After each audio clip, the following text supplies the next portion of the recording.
Some of you got the time to go through that? Doesn't matter. We'll address them. So last one we were discussing, I asked,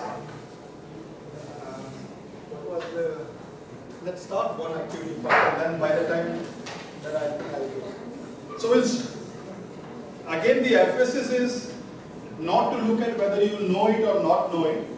Look at what's happening and then see how that has to be done. And some will be just pure fun because now we are more informal after the dinner. So we can do just pure magic which will have just fun. One of the small tricks which I do is, so we take a rope. Rope you all know.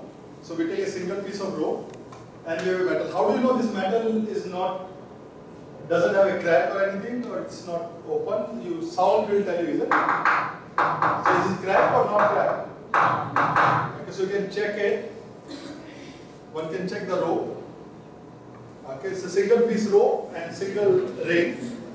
And we'll do something interesting with this. There has to be some welding has to be there. So we'll pass. Need a volunteer for this? So we take this rope, okay, and we tie the knot, okay. Now this knot you cannot open unless until you have access to the ends. Yes or no? You can check this. Yeah. So what I'll do is, what's your name? Surendra Goyal will help me come here. So what I'll do is, I'll hand over the ends to him. And my job will be to take the ring out without having access to the ends. So you face them. Hold them. Just look at that. So you come here. Stand like this. Yeah. Just put.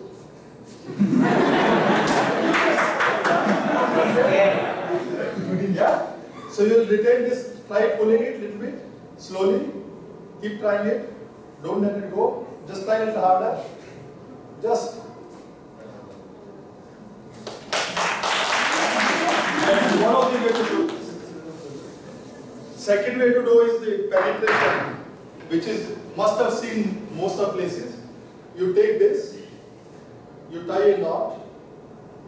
It's not a fake knot, it's a real knot. Okay, because it will end up at that.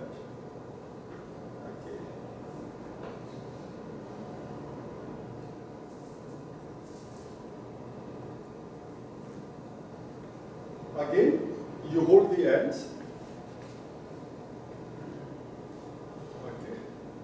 Now you have got a loop, a knot, and another loop. And we have got a ring. Now what you do is, you put this ring here. Okay. The ring stays outside. Everything is visible to you. Hold this. Take this. This is the inside the knot. Okay. Hold this. Okay. And just pull it. It does double penetration and goes all the way into the knot. So these are the two effects. Second one is little tricky. The first one should be simple. How the first one has happened? Any idea? Tricky knot. You just pull it. The knot is tricky. The way you pull the first one. First one was this one. So if you take this one, tie a knot. That was the one. You say you just pull it to come out. That will not happen. It has to happen anyway. I have done it, and I have told you there is nothing unusual about anything I do. Yes. Come here. I think it's very close. He's very close. That's okay. You have to try it at the end, otherwise that's...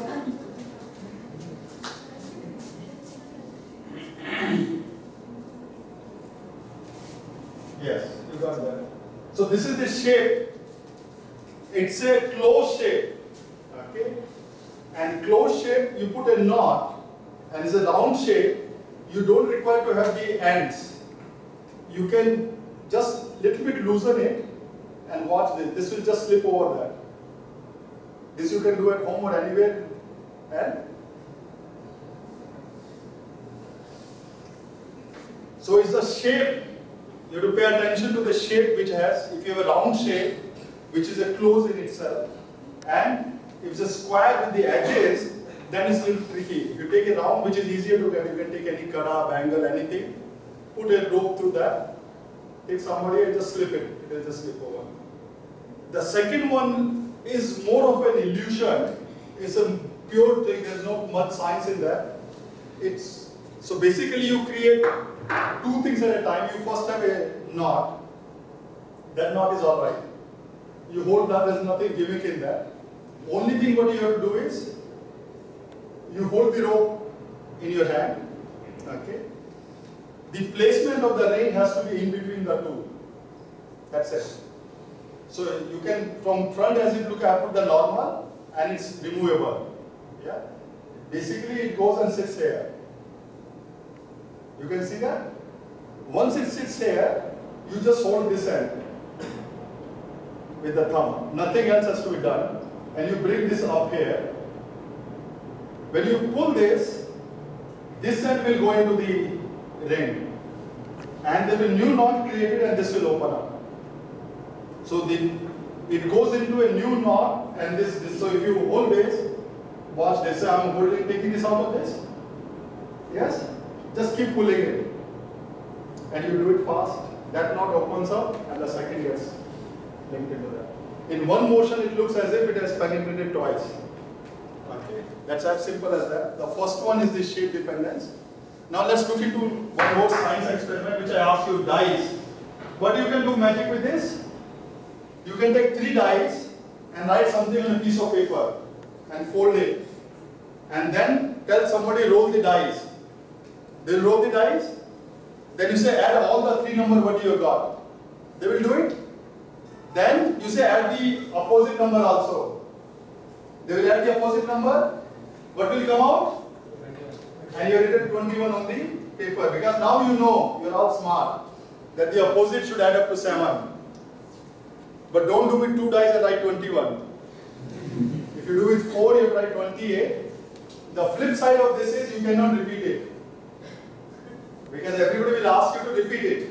If you repeat it, it will again be 21. Third time you do it, it will again be 21. And then it falls flat. I'll do something which I'll repeat also. And I want you to figure it out what's happening.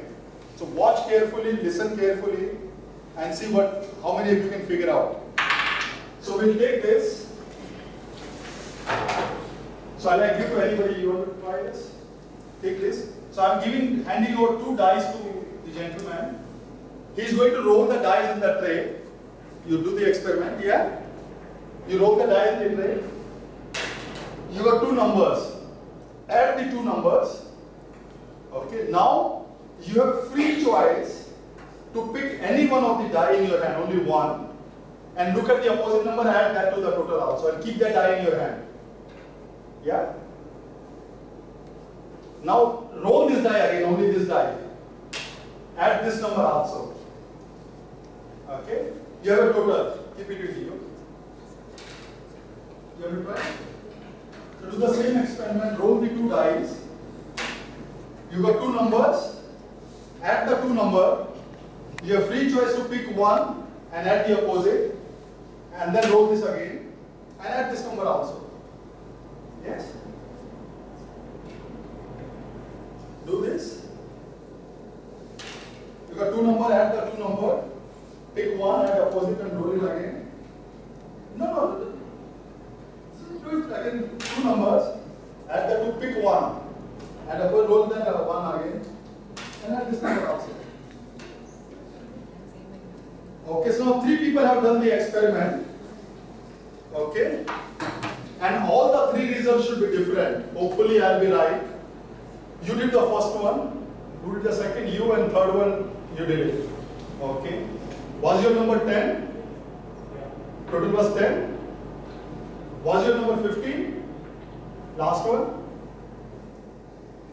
Yours was 12. Yeah, yours was not 15.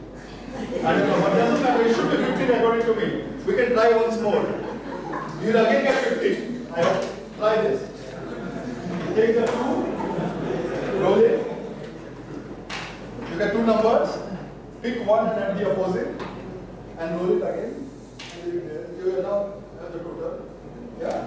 She again tried, okay, very close to 15, she got 13 this time.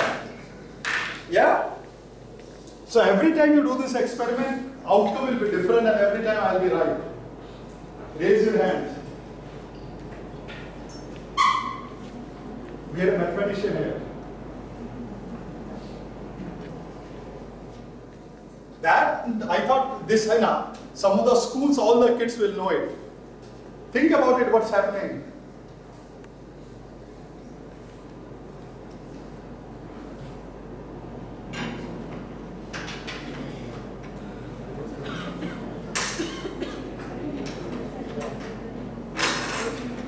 How many of you can sing?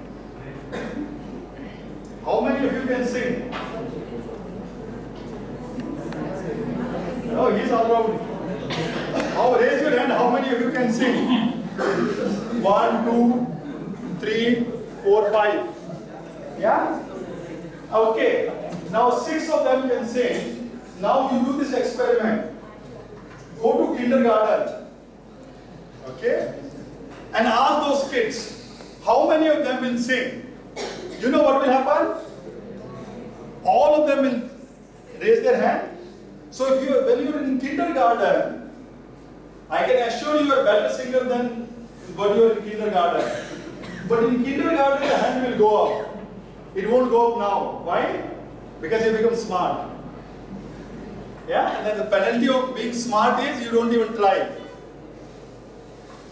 So that's what I was telling in the first session. There is no difference between, we keep saying that kids learn very fast. There is no reason why they learn. We also learn very fast, but we are so smart, we decide beforehand what we want to learn, what we don't want to learn. And we are very scared of being failed. Kids, you tell them anything, they start walking, they fall 100 times. They go, oh man, I'm bad, I fell. Do they ever say that? They're not afraid of failing, they just want to do it. They keep doing it and they start doing it. Most of us underestimate the skills our body has it and we underutilize it. Most of us say this is not possible, this is not possible, this is not possible, this is not possible. Very few things you agree which are possible, where you are really sure you can do it. A lot of you have a lot of skills, you can, anything you want to do, you can take a coin and roll it. Nothing is impossible. The most flexible machinery which is available is your body. Whatever you want to try, you have to just practice, it will happen. And then they say you are righty, there is no right or left. It's the way you train your brain. If you keep doing everything by left hand, it will happen with the left hand. Okay, there is no difference in this. You can do this with this. Take any object, you can take a ring. You can do that with a ring. With the right, left, anything. And each one of you can do. It looks very interesting, isn't it? It doesn't take more than 30 seconds to learn this. Why? Each one of you know what to do. All of you can hold the ring like this? I hope. Yes? You can do this also? Not a hard. So how many seconds you need to learn this? Less than a second? Yeah? Then you can do this, you can do this. The next step is do this and just change the finger. You are holding with this, hold it with this. Maybe another 5 seconds. Again with this finger you can do this. Again change the finger. Again drop it, change the finger. Do the same way, reverse, stop, drop, lift it, change the finger. And if you do it without stopping, it looks like an interesting motion. You practice it, it won't take you more than a minute to learn this. And then do with the left hand, it will take you another 2-3 minutes because left hand, a lot of us are not used to. And then you can do with both hands together. You can do rolling of the coin, you can take the coin, put it in the palm, wherever you. It looks, everything you can do, writing, typing, everything should be done. It still stays there. Whatever you want to do, you just start doing it. Don't think it's possible or not possible. Your body will automatically adopt it and will adapt to that same situation and it will start doing the same thing. It's up to you how long you sustain with this. And at this age, you should be ready to take anything. So start believing in yourself And that's the reason most of us will say, no, that's yes, no, yes, no. We become binary. Kids don't have that mode. You tell them anything, they do. You tell them jump from here, they'll jump. You told me. They are very open to all that. And they never will ever say, no, chot lag jayega. And they fall once. Next time they say, no, I fell last time, I should not try this. They'll still try walking. You know how many times they've... Now for us, walking is very simple, isn't it? Just get up and walk. You know how complex the walking is? Try take a doll, make the doll stand first. And then take a step and make it stand again, and take the next step and make it stand. You'll realize how complex, how many parts of your body have to coordinate for you to take one step. We just underestimate now, isn't it? Walking is over, get up and walk. But if you carefully analyze the processes, you will see huge number of processes take place before you do. So let's try this one. I have got another interesting one. This is a very interesting toy which I have got. It has a box which has metal rods. Okay, so this is, if I turn this rod will come out. If I turn this side, those will go, but this will come out. If I use my fingers, or I can use the coin, I can put all the 8 inside, and the lid of this has got holes in the middle. Okay? So if I put the lid on top of it and just shake it, it gets locked. If all these are to be out, then the lid will open up. If I try to unlock from this side, this will get locked. If I try to unlock from this side, this will get locked.